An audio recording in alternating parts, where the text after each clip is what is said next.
Bonjour tout le monde et bienvenue dans votre chaîne La qualité logicielle. La chaîne où on parle de tout ce qui rapporte à la qualité dans le monde du test. On parle d'apprentissage, outils, méthodologie, problématiques rencontrées et la vie quotidienne d'un testeur. Aujourd'hui, on va parler d'un sujet qui touche beaucoup de gens dans leur recherche d'emploi dans le monde du test et c'est le freelance. Restez avec nous pour savoir c'est quoi le freelance, ses avantages et inconvénients. Est-ce que c'est fait pour les testeurs? Et en fin de vidéo, vous aurez un petit bonus qui pourra vous aider afin de faire une idée plus concrète. Tout d'abord, définition, c'est quoi le freelance? Le freelance, c'est un mot anglophone qui renvoie aux travailleurs indépendants. Le travail indépendant se distingue du salarié par le fait qu'il n'existe aucun lien de subordination entre lui et le client.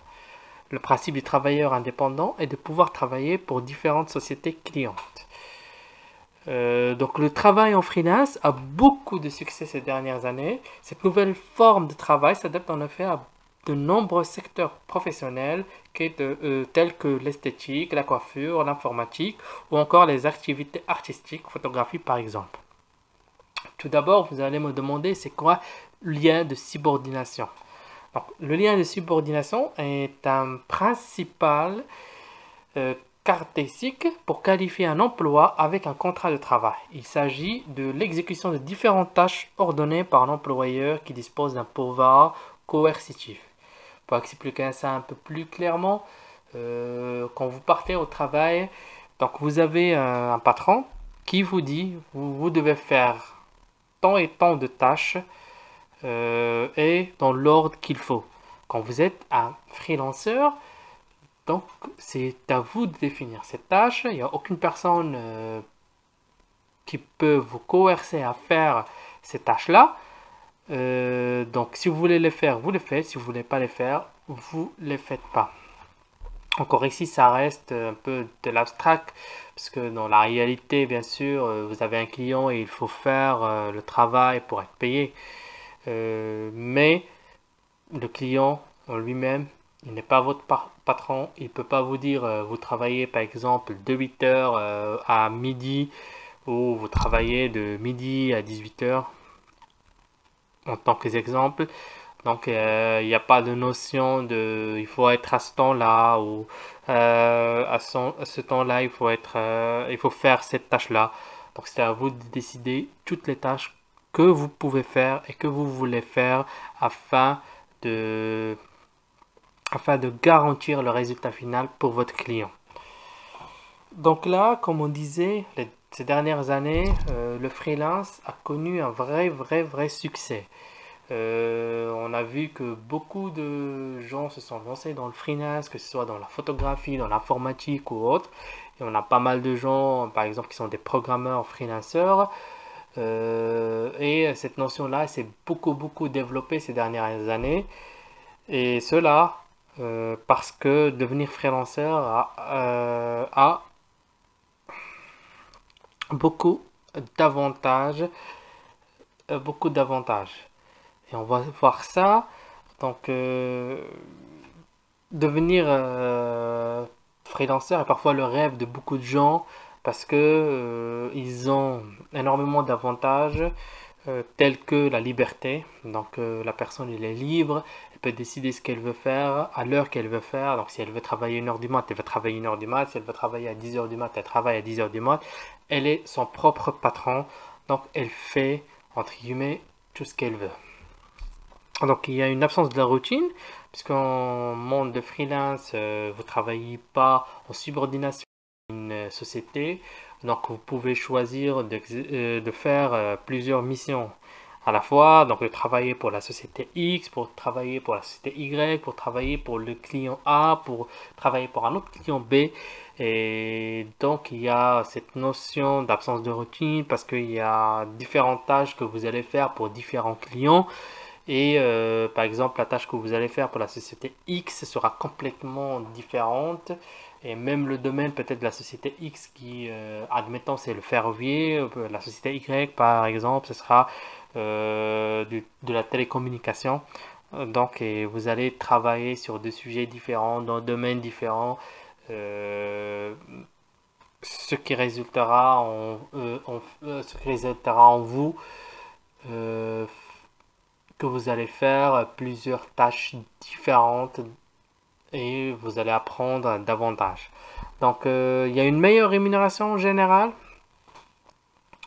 dans le monde du salarié. Donc, vous avez un salaire qui est négocié et voilà, la société vous verse tant et votre salaire est capé. Donc, dans l'année, vous pouvez faire que tant.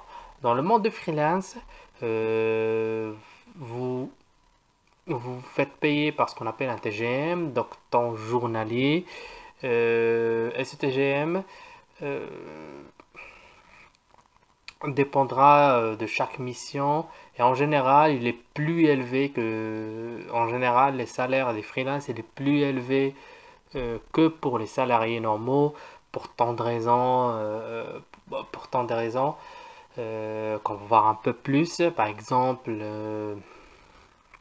un freelancer, c'est à lui de chercher, de trouver différentes missions. Donc, ce temps-là, il est calculé dans le TGM qui va être communiqué à la société X quand il fera sa mission. Euh, donc voilà, la méthode de calcul de la rémunération est vraiment complètement différente pour un salarié et pour un freelanceur. Et en général, pour un salarié, le salaire il est capé, donc on sait c'est quoi son salaire à l'année. Pour un freelanceur, non, il n'est pas vraiment nécessairement capé. Et un freelanceur peut avoir une très très bonne rémunération s'il accumule des missions qui sont très bien rémunérées. Et en fin d'année, il peut avoir on va dire, le double, le triple de ce un salarié peut avoir dans l'année. Donc, il y a un meilleur équilibre entre vie professionnelle et vie privée.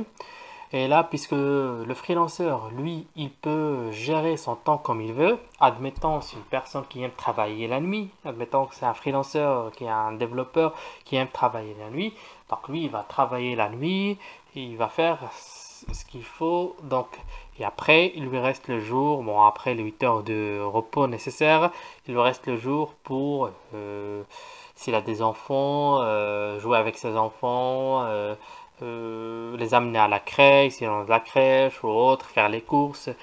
Euh, donc la personne elle peut gérer son temps comme elle veut et il y a donc un équilibre, un meilleur équilibre entre vie professionnelle et vie personnelle.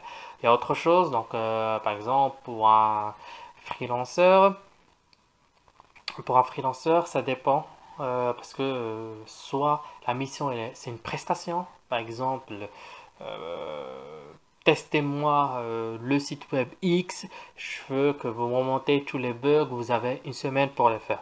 Donc là, c'est par la prestation. Euh, que le mec il le finisse dans une journée, il teste tout, ou dans 2 jours, ou dans la semaine, ou admettons, il se dit bon, moi le lundi, je veux aller avec ma femme quelque part, ou ma copine, ou peu importe, et le reste de la semaine, il va travailler, donc il peut faire ça et c'est pour cela qu'un freelanceur peut avoir un meilleur équilibre entre vie professionnelle et vie privée. Euh, donc le freelance, c'est potentiellement l'avenir du monde du travail puisqu'on constate de plus en plus le monde du travail commence à changer et si on regarde un peu les CV des gens aujourd'hui, si on remonte il y a 20, 30, 40 ans avant, euh, tu trouves des gens qui sont dans la même boîte pour 20 années, 30 années ou toute leur vie jusqu'à leur retraite. Là, aujourd'hui, ça change et on le voit dans les CV. Tu trouves les gens qu'à 2, 3 années maximum, ils changent de boîte et ils partent faire d'autres boîtes pour faire d'autres choses. Et potentiellement, on va tendre vers un monde où le freelance est de plus en plus utilisé. Donc, pour des missions pour des missions, par exemple, de test ou programmation ou autre. On voit par exemple ça dans le monde de la photographie. Euh, On a plus de gens qui font le freelance là aujourd'hui que des boîtes, des grandes boîtes qui font de la photographie. Donc, et ça à peu près, ça existait un peu, par exemple dans le monde de la photographie, ça existait depuis longtemps, hein, c'est pas nouveau.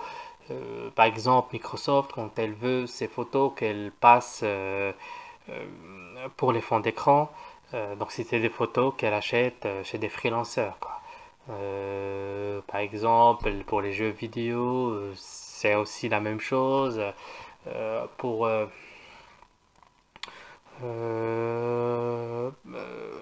pour la musique ou la première page des livres, il y a pas mal de choses que ils sont faites par des freelancers et les boîtes finaux ou les utilisateurs, ils achètent par exemple la licence pour cette image ou peu importe et pour l'utiliser eux.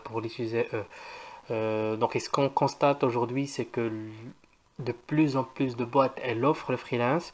Et si on revient dans notre domaine ici, celui dont on parle le plus, la qualité logicielle, si vous faites un peu de recherche, par exemple, d'emploi, juste par curiosité ou parce que vous cherchez un emploi, vous allez voir que de plus en plus de boîtes, elles cherchent des freelanceurs.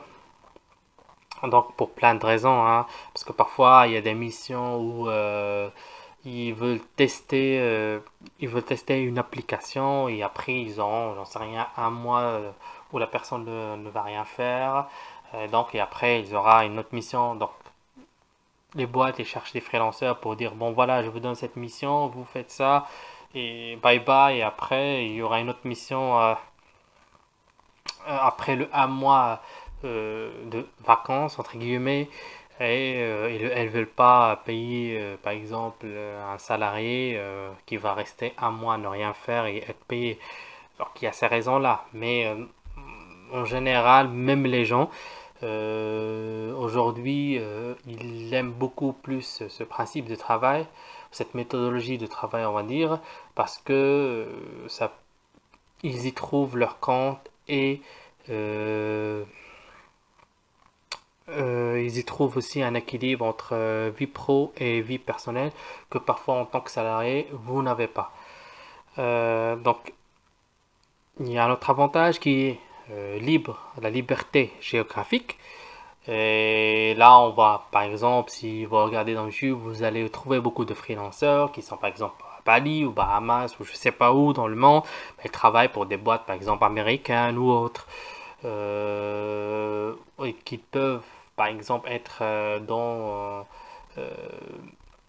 admettons, une personne qui travaille pour une boîte américaine, qui est payée par un salaire américain, mais qui vit dans un pays asiatique, donc dans une ville où il y a une très bonne connexion, bon, voilà, pour pouvoir travailler, mais puisqu'il vit dans un pays asiatique, ses dépenses sont le minimum possible, donc il peut vivre dans un niveau de vie un peu plus élevé que s'il vivait par exemple dans l'Amérique. Et après, il y a des gens qui veulent voilà, faire leur travail dans des régions paradisiaques, dans des décors de rêve, des trucs comme ça. Donc, et le freelance leur permet de faire ça. Donc il y a l'autre point qu'on peut se reposer quand on veut. Donc quand les freelanceurs ont choisi de faire une mission ou pas, donc on choisit notre temps de travail. Admettons qu'on veut se reposer, on veut prendre des congés de 2 mois. Par exemple, si tu es un salarié, c'est impossible. C'est impossible de prendre 2 mois de congés de suite parce que voilà, votre employeur ne va pas accepter. Toutefois, en tant que freelanceur, vous avez cette possibilité-là. Donc, si vous voulez prendre 2 mois de suite, vous pouvez les prendre. Il n'y a personne qui vous dira pourquoi vous avez pris ces 2 mois ou pas. Donc, il faut mettre quand même un astérisque sur ce point-là. On va y revenir après. Mais voilà, c'est un des avantages d'être freelanceur. Et le dernier, ce sera choisir combien de jours de travail on va faire. Admettons, dans l'année, nous, on veut bosser le maximum possible. On me dit que moi, je veux travailler 350 jours par an. C'est possible de le faire. Euh, Si on vous dit qu'on veut nous travailler par exemple que de 100 jours, 100 jours par an, c'est aussi possible de faire. Donc c'est vous que choisissez en tant que freelanceur combien de jours vous voulez travailler dans l'année.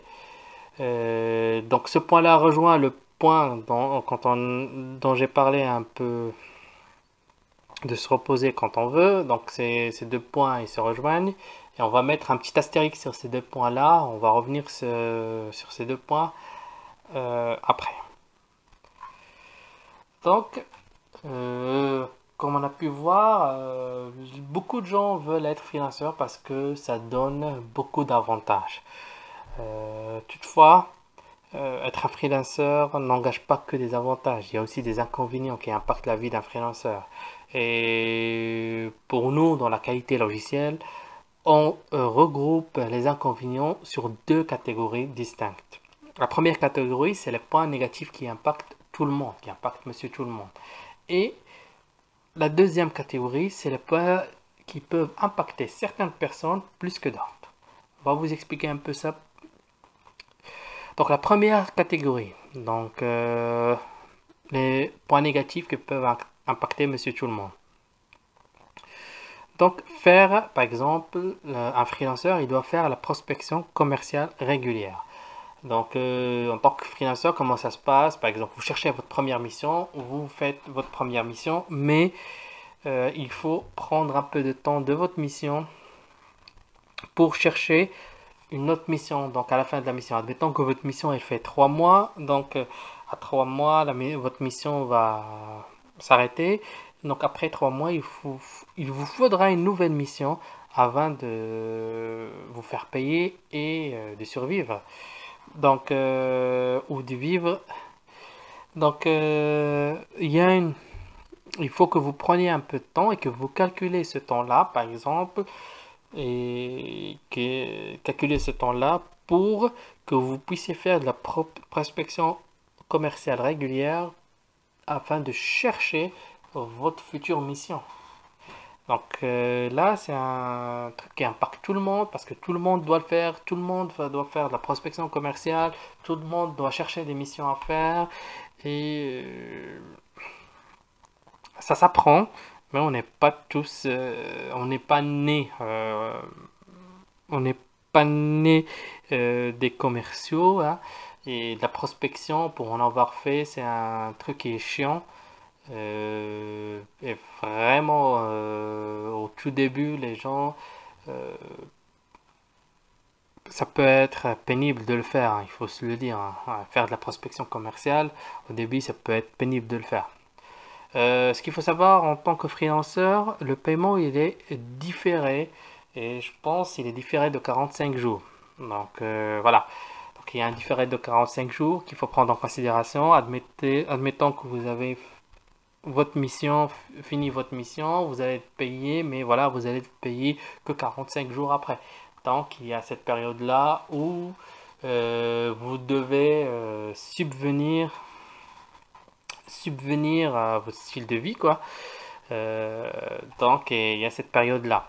Donc, il faut avoir aussi une certaine compréhension des relations humaines. En tant que salarié, bon voilà, il y a vos collègues et tout, mais admettons, même si vous n'aimez pas votre collègue, il y a une hiérarchie, vous respectez la hiérarchie et c'est fini.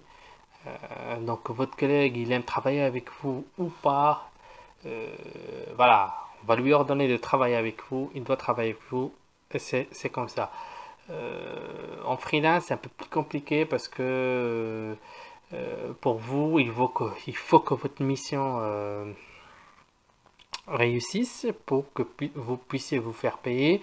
Donc, il faudra avoir un peu plus de tact et comprendre un peu plus les relations humaines pour essayer de travailler votre mission dans une harmonie. Pourquoi? Parce que, admettons, si vous travaillez avec une personne qui vous hait et tout, euh, elle peut faire en sorte que vous pouvez pas finir votre mission ou vos tâches à temps, quoi. Vous ne donnez pas de résultats, de bons résultats, et ce qui impactera bien sûr votre rémunération. Donc il y a cette notion-là qui est un peu plus accentuée chez les freelanceurs euh, que chez les salariés. Bon, ça reste notre avis à nous dans la qualité logicielle. Mais voilà. Donc il faut savoir gérer les crises. Donc oui, euh, dans la vie, il y aura toujours des crises. Dans la vie professionnelle, il y aura toujours des crises, il y aura toujours des problématiques qu'il faut gérer. Et étant freelanceur, vous êtes votre propre patron, donc vous devez les gérer les crises. Que les crises soient de côté professionnel ou de côté personnel, il faut savoir les gérer afin qu'elles n'impactent pas votre mission. Donc voilà, ça peut être, je sais pas, si vous avez des enfants, par exemple, ça peut être votre enfant qui est malade et que voilà, vous avez une mission d'une semaine. euh, Vous devez savoir comment gérer pour voilà que vous puissiez finir votre travail tout en prenant soin de votre enfant. Donc il y a cette notion-là qui est un peu accentuée. Dans une entreprise normale, il y a la hiérarchie. Donc quand il y a des crises, si vous n'êtes pas, si vous n'êtes pas dans l'équipe managériale, en fin de journée, vous pouvez dire, moi je m'en fous, je rentre chez moi et vous laissez les autres gérer. Ou par exemple, si vous avez un problème côté familiaux et tout, il y aura une autre personne qui vous remplacera. Tant que freelanceur, il n'y a personne, il n'y a que vous. Donc là, on va retourner à notre astérisque de tout à l'heure. On va parler de la précarité. Euh, il y a une idée un peu reçue que tous les freelancers sont des millionnaires ou je sais pas quoi. C'est pas vrai. Donc si on revient à mon astérix de tout à l'heure, déjà on peut se reposer quand on veut et on peut travailler les jours qu'on veut. Ce qu'il faut savoir que quand vous êtes salarié, vous prenez des congés, donc vous prenez des congés payés. Ces congés-là sont payés, voilà. La boîte vous paye pour vous reposer, pour que vous puissiez, entre guillemets, travailler dans des bonnes conditions après. Bon, c'est la loi qui l'oblige, mais on va le dire comme ça. Ce qu'il faut savoir qu'en freelance, c'est que vous n'êtes pas payé. Quand vous prenez des congés, admettons que vous dites, moi je vais prendre 2 mois de congé, dans ces 2 mois, je vais pas travailler du tout. Il faut savoir que c'est 2 mois qui sont pas payés. Donc il faudra déjà avoir les ressources pour vivre ces 2 mois. Euh, Et autre chose, c'est que parfois les missions, vous aurez du mal à trouver des missions ou vous trouvez des missions qui ne sont pas bien rémunérées pour une raison ou une autre. Donc parfois il y a des périodes où vous vivrez euh, dans la précarité parce que vous ne trouvez pas les missions qui sont assez bien rémunérées pour subvenir à tous vos besoins. Donc ça vient un peu contredire ce qu'on se disait dans les avantages du freelance. C'est vrai que le freelance, on est mieux payé et tout, mais vu comment le freelance il est et que vous êtes que vous êtes le boss et que si vous ne pouvez pas faire la chose, il n'y a personne qui le fait, il n'y a pas une personne qui peut vous remplacer et tout, et ça se peut qu'il y aura des périodes où vous vivez à la précarité, admettons que vous pétez la jambe, donc vous êtes hospitalisé pour un moment, euh, donc là c'est un temps où vous n'êtes pas payé, mais vous dépensez pour vos médicaments et le reste, et ça peut vous ça peut que vous viviez la précarité à ce moment-là. Donc c'est des choses à prendre en considération. Oui, les freelanceurs sont bien payés, sont mieux payés qu'un salarié et ils peuvent avoir un revenu colossal. Sauf que c'est pas tous les freelanceurs, ça dépend de beaucoup de choses que parfois vous n'avez pas de contrôle dessus. Donc On va parler, si vous avez d'autres inconvénients, n'hésitez pas à nous les écrire. Si on a oublié quelques-uns, n'hésitez pas à nous les écrire dans les commentaires. On va passer à la deuxième catégorie d'inconvénients. Pour nous, ce sont des inconvénients qui impactent certaines personnes plus que d'autres. Et le premier inconvénient, c'est la solitude. Donc, et celui-là, il est un peu compliqué parce que pas tous les gens, il y a des gens qui sont des lone wolf, donc des gens qui aiment être seuls et qui peuvent être seuls, travailler seuls, ils n'ont pas de problème avec ça. Il y a des personnes qui sont non, ils sont plus sociables, donc ils ont besoin de ce contact humain et tout. Ce qu'il faut savoir que dans le freelance, il y a de la solitude parce que, admettons, vous faites du test sur un site web et tout, donc on vous dit voilà votre mission, voilà ce qu'il faut faire, allez le faire et basta. Donc c'est pas comme par exemple dans une boîte, vous avez vos collègues, machin, vous pouvez vous lever, aller dans le poste d'un collègue et parler avec lui. Bah là, vous êtes tout seul à 3000 km de la boîte avec laquelle vous travaillez ou de l'autre bout du monde, dans une plage, je sais pas quoi. Et donc là, il y a cette notion de solitude dans le travail et ça peut impacter quelques personnes. Le point, ce point, il faut le prendre, ce point, c'est un point très important. C'est avoir les compétences techniques nécessaires ou être capable d'apprendre rapidement. Pourquoi? Admettons que vous allez faire du test, ok, et vous allez faire de l'automatisation du test. Donc, vous avez trouvé une mission intéressante, bien rémunérée et tout, et où vous allez faire de l'automatisation des tests. Donc, dans cette mission, ils font de l'automatisation des tests avec Selenium, par exemple, mais vous ne connaissez pas Selenium. Donc là, vous n'avez pas les compétences, donc il faut être prêt à apprendre rapidement, donc apprendre parfois sur le tas. Donc il y a des personnes qui n'arrivent, qui n'ont pas ce pouvoir-là. Ils ont besoin de faire la chose plusieurs fois, de travailler avec d'autres personnes, euh, ou d'avoir un mentor avec eux, donc un coach. Donc le freelance n'est pas nécessairement fait pour eux parce que voilà, si vous avez une mission d'un mois pour faire de l'automatisation de thèse d'un site web, il faut le faire dans un mois. Vous aurez pas, c'est pas par exemple dans une boîte, vous allez faire le truc, donc après on va vous donner quelqu'un pour vous aider. Si vous n'arrivez pas tout seul, vous dites que voilà, vous n'avez pas toutes les compétences nécessaires, ils peuvent vous donner quelqu'un pour vous aider ou si voilà, euh, c'est un truc qui va se répéter, peut-être ils vont vous envoyer pour faire une formation ou recruter quelqu'un qui est plus expérimenté sur le sujet que vous pour vous aider. Il y a pas mal d'autres solutions, mais en tant que freelanceur, voilà, il faut que vous appreniez et avoir cette capacité à apprendre rapidement.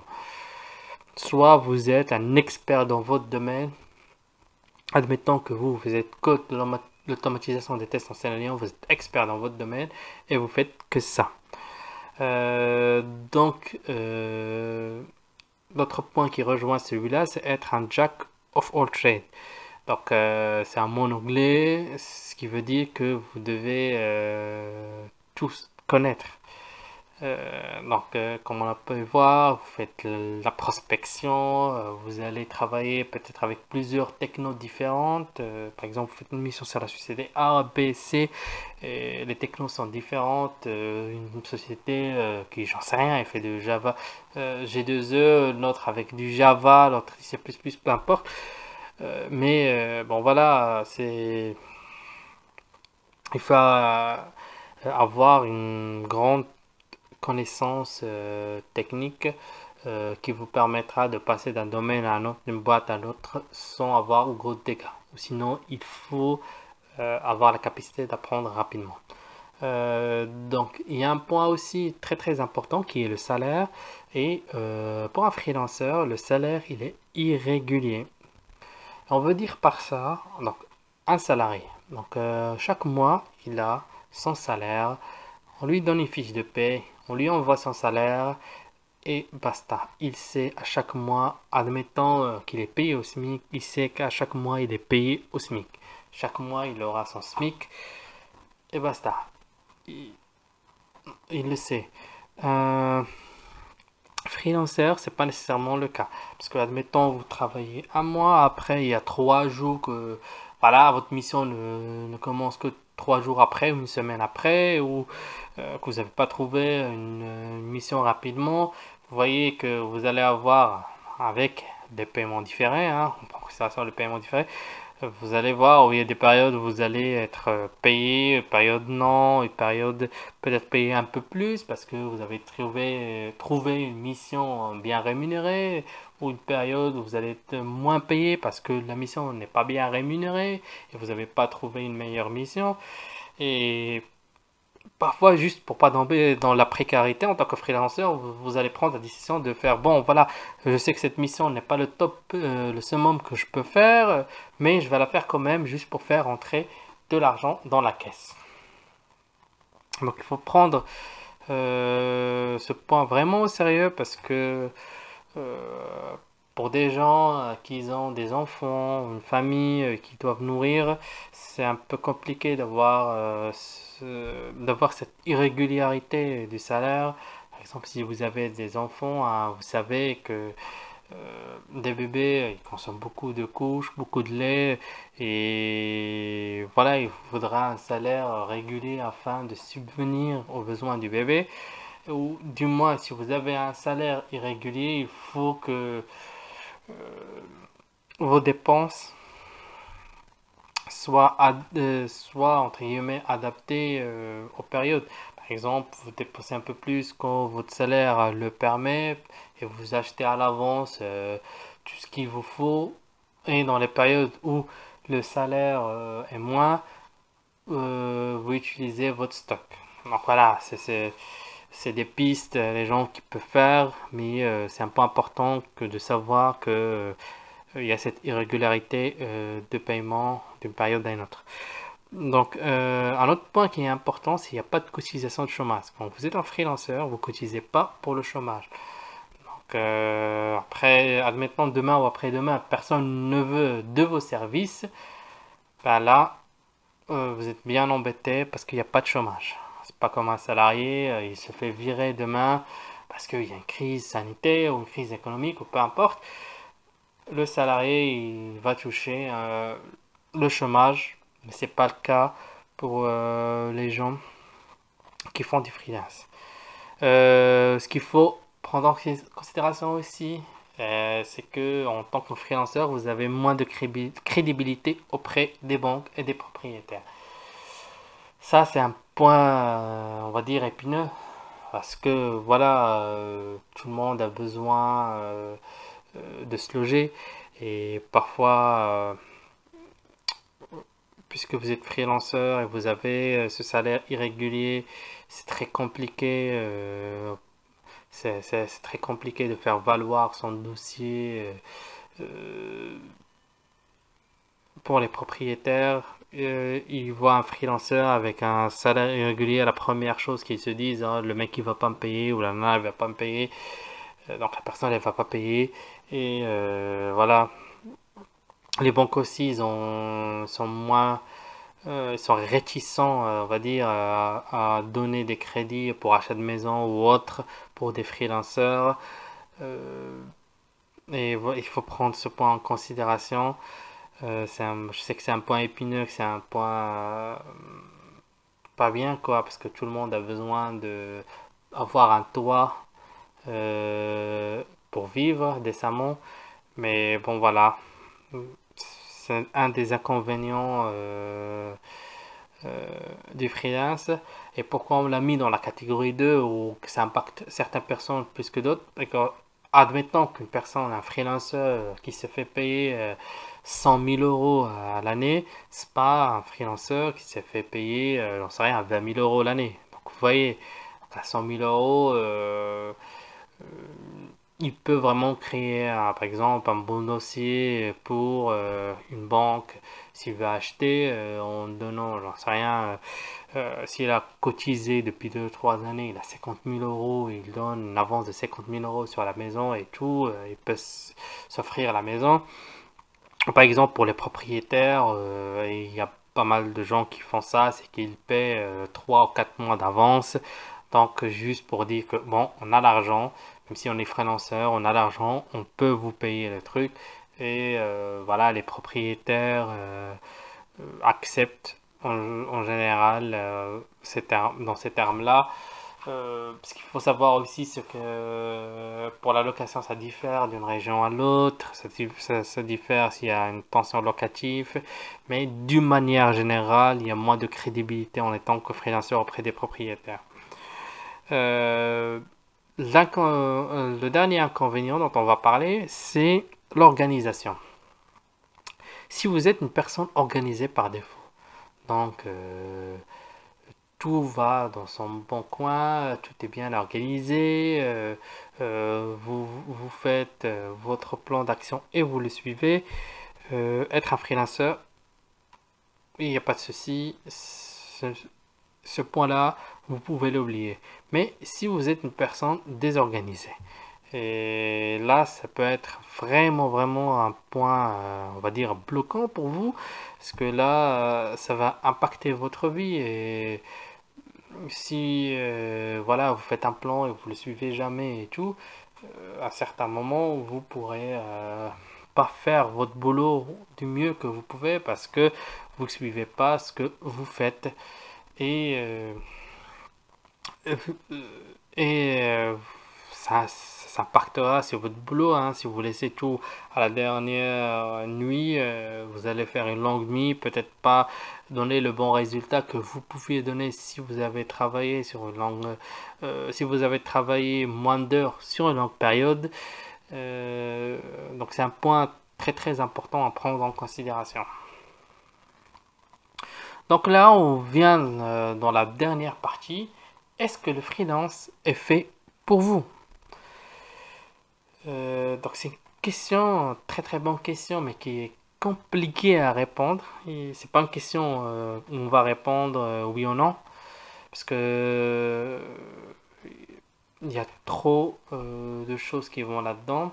Et comme on a pu voir ensemble, il y a, contrairement à la croyance de plusieurs personnes, euh, être un freelanceur n'est pas que des choses positives. Il y a aussi, ce n'est pas, il y a aussi des inconvénients, des négatifs. C'est pas que du travail depuis des belles plages aux Bahamas ou du travail depuis Bali ou je sais pas quoi, mais il y a vraiment des points impactants qui peuvent impacter votre vie si vous devenez freelanceur. Donc si vous êtes une personne qui peut surmonter les inconvénients du freelanceur, donc là, vous pouvez le faire. Et nous, ce qu'on croit dans la qualité logicielle, c'est que pas tout le monde est fait pour être freelanceur. Il y a des personnes qui peuvent, des personnes qui ne peuvent pas. C'est pas parce que vous n'êtes pas freelanceur que vous allez pas avoir des bons salaires ou je sais pas quoi. Il y a vraiment, moi je connais des développeurs qui sont des salariés et qui touchent vraiment des très très bons salaires, hein. Euh, je connais une personne qui est développeuse qui touche 70K et par exemple comment un manager à 90K, vous voyez, ça dépend. Même si vous êtes salarié, vous pouvez avoir de grands salaires. Ça dépendra de ce que vous rapportez à la boîte. Si vous rapportez de l'argent à la boîte, ils vous paieront tout l'argent du monde. Ça, il n'y a pas de souci. C'est pas nécessairement, il faut être un manager où il faut être, je sais pas, CEO ou un directeur de je sais quoi. Non, non, non. Il faut, si, la règle d'or, c'est si vous rapportez de l'argent à une boîte, elle vous paiera le montant que vous voulez. Sauf que voilà, pour un développeur et tout, pour se faire payer des grands montants, il faut qu'il soit la crème de la crème, quoi. Et qu'il soit vraiment essentiel à la boîte, et sans lui, la boîte ne marchera pas. Donc, c'est un peu plus compliqué que, voilà, si vous êtes un freelanceur, vous pouvez faire 70K sans être nécessairement la personne qui fait marcher la boîte. Si vous voyez ce que je veux dire. Donc, on va prendre un exemple pour le freelance. Donc, si on admet qu'une personne est un parent isolé, euh, ce serait compliqué, par exemple, pour cette personne de laisser tomber son job et devenir un freelanceur. Parce que comme on sait, des enfants qui dépendent de vous, euh, vous avez besoin euh, de revenus stables et vous allez prendre par exemple en considération ce point-là. Donc ça dépend de chaque situation de quelqu'un. Donc nous, dans la qualité logicielle, notre conseil, si quelqu'un veut se lancer dans le freelance, par exemple, vous étiez salarié, vous en avez marre, vous voulez tester le freelance, voir cette liberté dont tout le monde parle. Nous, notre conseil, c'est il faudrait vraiment avoir de l'argent de côté. Donc les gens, ils disent c'est 6 mois de dépenses. Nous, la recommandation, c'est vraiment avoir un an de dépenses en avance. Donc, admettons que votre style de vie, vous dépensez 2500 euros par mois, je dis des numéros au hasard, euh, il faut avoir l'équivalent de 2500 euros par mois durant une année. Donc ça, c'est notre recommandation. C'est ce qu'on croit ici dans la qualité logicielle. Ce qu'il faut noter ici, c'est qu'on parle vraiment de dépenses. Je ne parle pas de revenus. Admettons que quelqu'un a 2500 de revenus nets, mais il dépense 3000 euros. Donc il est toujours dans le rouge. Euh, Nous, ce qu'on recommande, c'est mettre de côté les 3000 euros. Pas les 2500, mais les 3000 euros par mois durant un an. Parce que là, vous êtes sûr de avoir l'argent qui va avec votre style de vie et avec vos dépenses nécessaires que vous faites chaque mois. Donc là, on est arrivé à notre fin. On va passer pour le bonus que je vais vous montrer dans une seconde. Pour la partie bonus, je vous donne ce site intéressant qui s'appelle Utest. utest.com. Donc ce site est intéressant. Soit vous pouvez vous inscrire dans le site pour prendre des jobs de test, soit juste vous êtes curieux et vous voulez voir par exemple c'est quoi les missions qu'un freelancer peut faire. Vous pouvez voilà, vous pouvez aller dans le site. Je vais vous laisser le lien dans la description et voir ce site. Et vous voyez par exemple ici, on va choisir, admettons, on va choisir Android. Allez. Là, j'ai pas de mission. On va choisir autre chose. Je sais pas ce qu'il a le site. Hop, on va choisir autre chose. Farichi. Et je trouve rien. Voilà, on va revenir. On va laisser OS. Donc, et vous voyez, vous allez voir ici. Par exemple, si on prend celui-là, on va l'ouvrir. Vous allez trouver la date début. Donc, les pays qui sont autorisés à faire les tests et la description du test. Ce site-là, malheureusement, il est en anglais. Donc, si vous êtes une personne qui ne connaissez pas l'anglais, il faudrait apprendre. Mais il y aura une autre vidéo où on vous montrera beaucoup d'autres sites qui sont intéressants comme celui-là et qu'on essaiera de trouver des sites français que vous pouvez utiliser. Mais sachez que, il y a plus de sites anglais que de sites français. Donc l'anglais, c'est indispensable. Donc ici, on a une description du projet. Donc le projet, c'est du payment testing. Bon voilà, c'est des tests de paiement. Donc il faut être dans, une, dans un des pays qui est listé dans la liste. Et donc là, vous trouvez le détail. Donc normalement, voilà, si vous êtes intéressé, vous pouvez vous inscrire dans le site. Sachez que je suis pas payé par le site ni rien du tout. Je n'ai pas de lien d'affiliation. C'est juste un bonus pour les gens qui sont intéressés pour voir c'est quoi les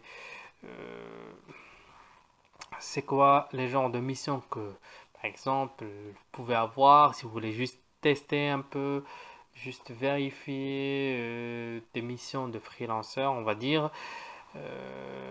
Et vous allez voir ici qu'il y a pas mal de missions. Par exemple, ici, on-site voice, un exercice station in Paris.